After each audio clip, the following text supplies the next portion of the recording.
Good afternoon. My name is Diana Johnson. What would you do if there was an animal right in front of you that was neglected and had nowhere to go? Most people would probably say that they would adopt that animal and give it the home it needs, but the number of animals that actually end up getting adopted from shelters is concerningly low. In fact, surveys of 1,000 animal shelters all across the United States have shown that only about 25% of the strays that are housed there are adopted, a percentage that is again shockingly low. To combat these staggering numbers, there are some no-kill shelters, or shelters that do not euthanize any animals and have no time limit on how long they can hold a stray. In my speech, I'm going to cover the main points of how many animals are unsafe in their homes, on the streets, or even at animal shelters. Some individuals are seeking to preserve and enhance the lives of stray animals because they perceive the unfairness. And lastly, if we do not address this issue, the number of stray animals as well as the number of neglected and euthanized animals will grow. Many animals are not safe in their homes, on streets, and even in animal shelters. People that operate under the disguise of shelter owners and or providers or animal rescuers should be investigated on a regular basis. Many shelters hoard and frequently fail to provide the physical and social requirements necessary for animals, such as food, water, veterinary treatment, and hygienic living circumstances. For a variety of reasons, pets are routinely given up and abandoned. These factors are frequently linked to the pet owner's lack of awareness or knowledge of what to anticipate and how to properly care for an animal.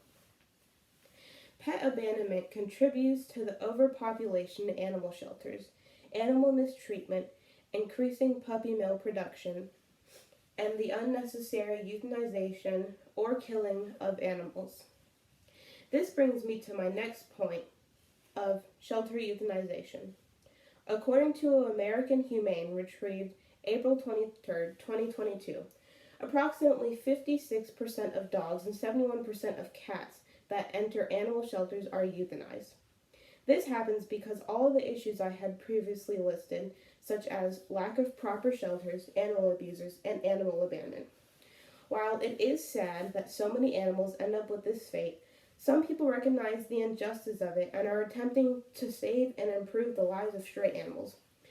One organization created by such people, the Fayetteville Animal Protection Society, is working to solve the issue of animals dying and being put down by establishing shelters where animals will not be killed.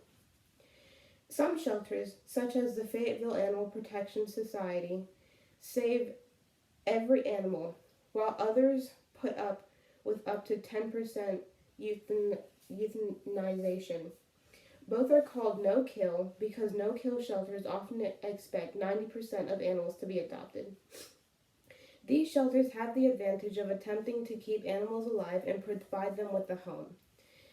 These types of shelters are supported by proponents of no-kill since they do not euthanize aging or unadopted animals. When the shelter is full, they do not euthanize the animals.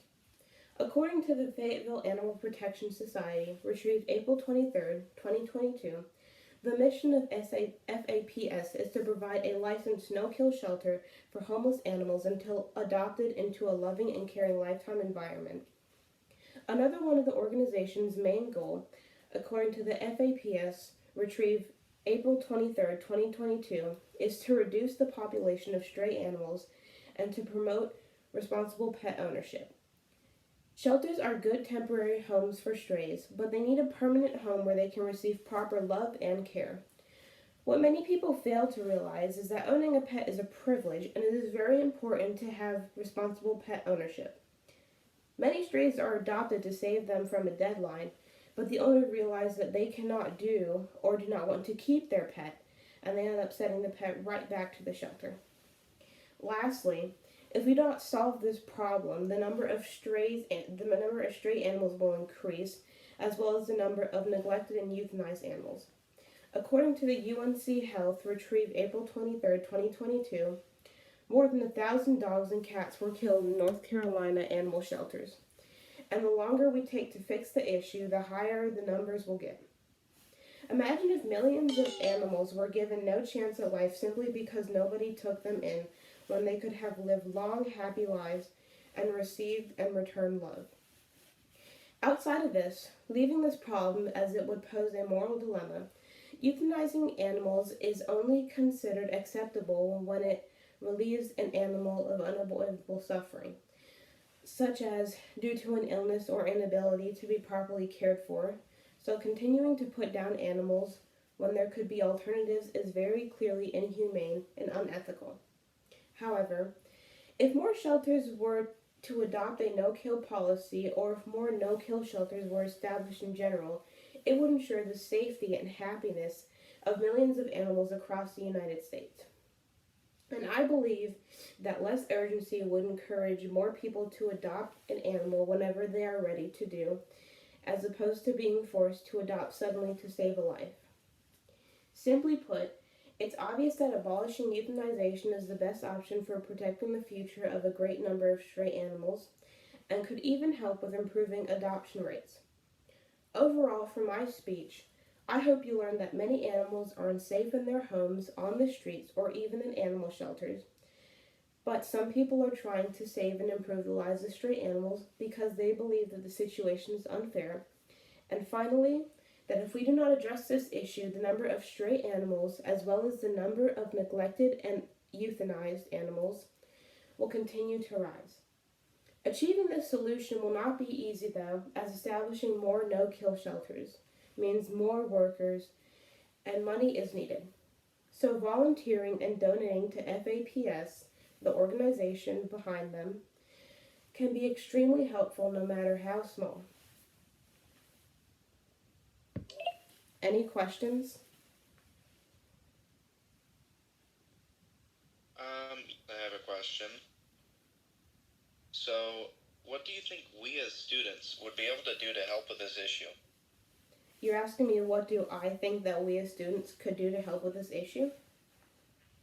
Yes, I am. Well, I believe that we as students, even though we can't do a lot, we could still try to, we could make an attempt to convince our parents to maybe let us volunteer at a shelter, maybe help inform our parents or other adults and guardians about this organization and or other organizations like this, so that maybe they would want to volunteer, or they have friends that would like to volunteer, or they could even donate. Or they could even maybe want to go adopt an animal from the shelter. Also, do you think that no-kill shelters are better than kill shelters? Do I think that no-kill shelters are better than kill shelters? Yes. I do believe that no-kill shelters are better than kill shelters because it is morally wrong to kill an animal just because simply you don't have the space for it, or there are just a long list of reasons that aren't good reasons that people use to kill these animals. Like having an animal there for too long is not a good reason to kill an animal. Is that all? Yes, thank you. Thank you.